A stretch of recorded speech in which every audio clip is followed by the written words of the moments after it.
What's going on, everybody? It's the Tutor here, bringing you a very special video today about the new Final Fantasy set.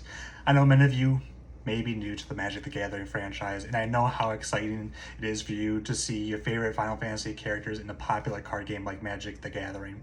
And that's what I'm going to show you. I'll be going through each of the sets and showing what cards are in each of the sets.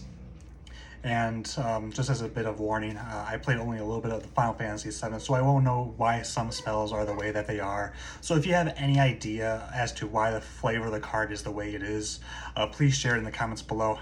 Now, let's get straight into it.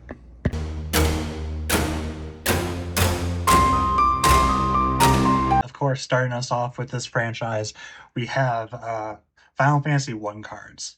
Now, there's not too many cards, as you can see, in the Final Fantasy I set as compared to some of the other ones, but we do have some banners.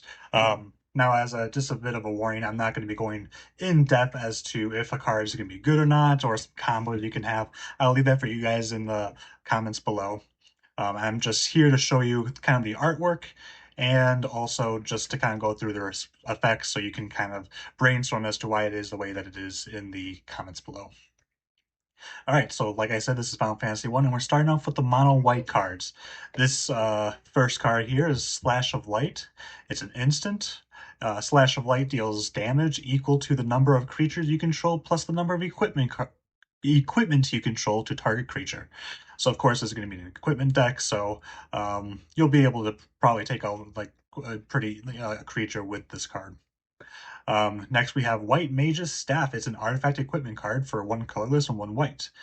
And there's the effect Job Select. When this equipment enters, create a 1/1 colorless hero creature token, then attach this to it. Equipped creature gets +1/+1, has whenever this creature attacks, you gain 1 life, and it is a cleric in addition to its other types. So obviously there's going to be a cleric kind of deck that will be made. And then it costs 3 to equip it. Next, we have Phoenix Down, something that I believe is pretty common in the Final Fantasy franchise. It's an artifact for 1 white, and you can spend 1 white and 1 colorless to tap it, to exile it, and choose one of these 2 effects. Return target creature card with mana value 4 or less from your graveyard to the battlefield tapped. Exile target skeleton, spirit, or zombie. Now, I will show you what cards each of these are kind of in as well, just so you know where you can get the cards if you decide to chase them. So let's just go through this White Mage's Staff, and of course Phoenix Down, which is only in the Collector's Edition Commander decks, and this one right here. Next, we have the only mono blue card. It's called Thief's Knight. It's a equipment and it costs 3, 2 colors, 1 blue. It has Job Select as well. Equipped creature gets +1/+1, has whenever this creature deals combat damage to a player, draw a card, and it is a rogue in addition to its other types, and you can spend 4 to equip it. And this is in play boosters, collector boosters, pre-release packs, bundle, gift bundle, so on and so forth. 1 black card as well. This is Black Mage's Rod. It's a 1 colorless, 1 black.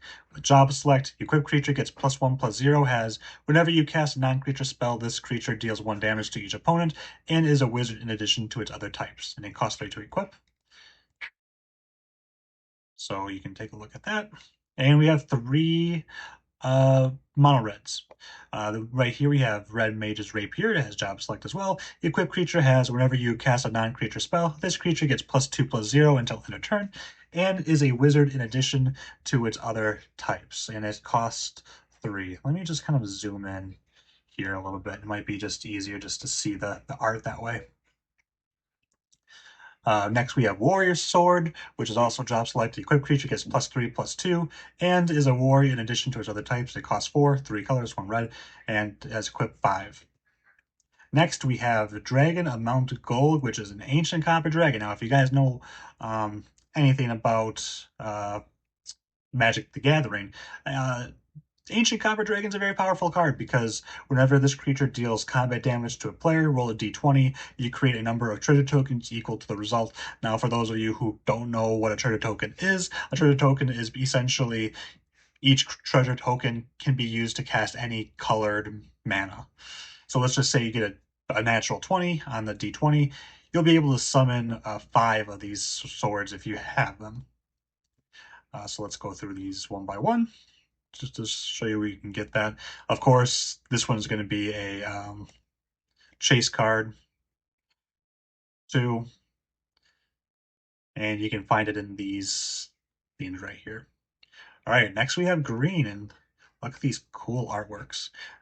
We have Town Greeter. When this creature enters, mill 4 cards. You may put a land card from among them into your hand. If you put a town card into your hand this way, you gain 2 life. And it tells you how to mill right there. Next, we have Princess Sarah, someone obviously from the Final Fantasy I franchise, I'm sure. A legendary creature, human monk. You may play 2 additional lands on each of your turns. Pretty nice. I like landfall decks.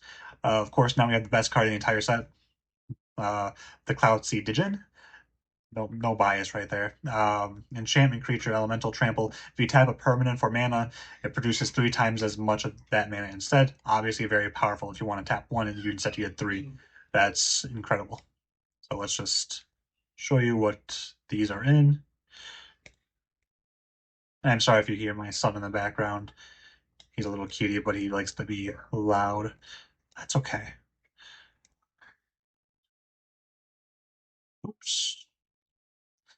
All right, next we have the multicolor. We have Garland, Knight of Cornelia. It's a legendary creature, which means you can use it as your commander if you decide to play the commander format.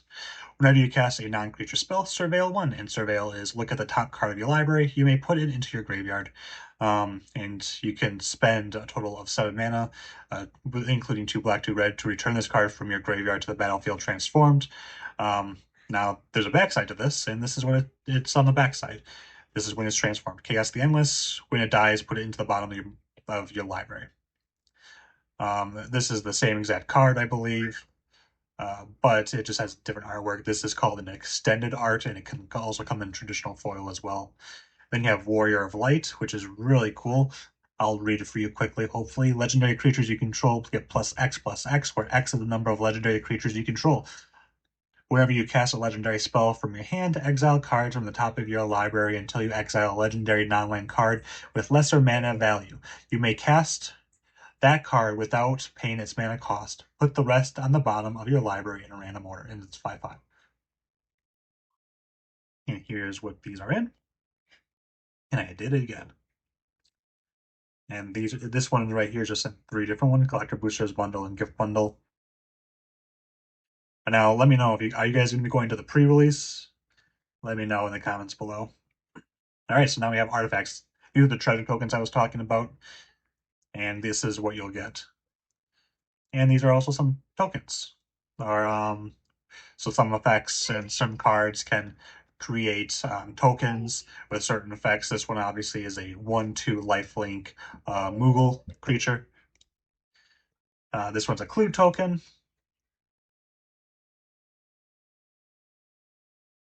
And now we have an artifact.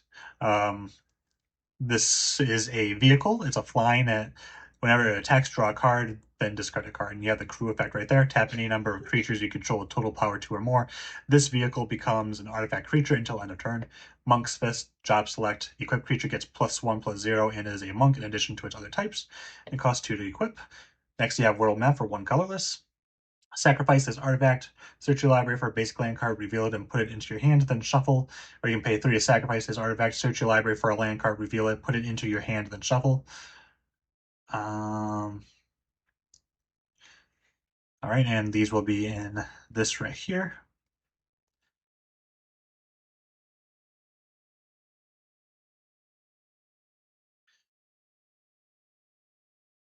Next, we have 2 lands.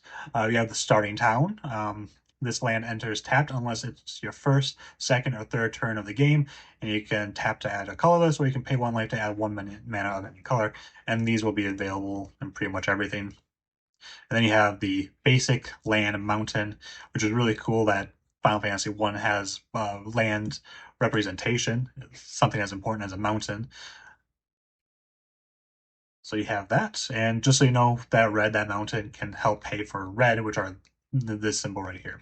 So that's all the cards in Final Fantasy I in this Magic the Gathering set. Please let me know what you guys think. Of course, if you have any idea as to why certain cards are the way they are in terms of flavor, feel free to comment below. Of course, any combos that you can see, put those in the comments as well. And of course, I hope you guys like, comment, and subscribe. I hope you guys have a good one, and look forward to Final Fantasy II coming tomorrow. Bye.